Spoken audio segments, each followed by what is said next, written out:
One of the main decisions you'll need to make when setting up a limited company involves the shareholders and the number of shares which you will allocate. This is perhaps the most important decision for any new company, since unlike directors, whose job it is to ensure the proper running of the business, shareholders directly benefit from the company's success or failure. The level of shareholdings will also affect things such as voting rights and capital investments. It's therefore important to try and get this right from the start. In many cases where there is just one person involved in the company, this will be a very straightforward decision where the owner will be both a director and will take full ownership of the company by issuing all shares to themselves as a shareholder. However, in cases where there are multiple people involved, you'll need to agree on a shareholding structure that is acceptable to all parties involved.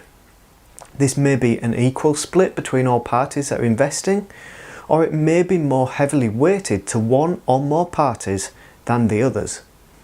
Just remember that if a party has a majority shareholding, they will have more say in the company when matters are put to a vote, and so it's always a good idea to put together a shareholders agreement with the help of a lawyer to help protect all parties. The shareholding structure is usually dictated by the amount of money that each party is investing in the company. For example, if one party is investing 50% of the starting capital, they would usually be allocated 50% of the available shares in return for their investment. It's important to note that in most cases, share capital does not have to be paid back. Instead, the value of the shares held will rise or fall based on the company's success or otherwise. This means if a company fails, the shares may become worthless, or if the company becomes very successful, the shares may become worth many times more than the original investment. Shareholders therefore have the most to gain or lose from a business's performance, and so will often put pressure on the directors to ensure the best possible chance of success. Once you have decided who will receive shares in a new company, you will need to decide both how many shares to issue and what value to place on each share. The minimum amount you can issue is one single share of at least 0.0001 pence in value, with no maximum limit set. However, many companies use a nominal book value of £1 per share, although it's prudent to issue shares that equate to the value of the starting capital being invested into the company.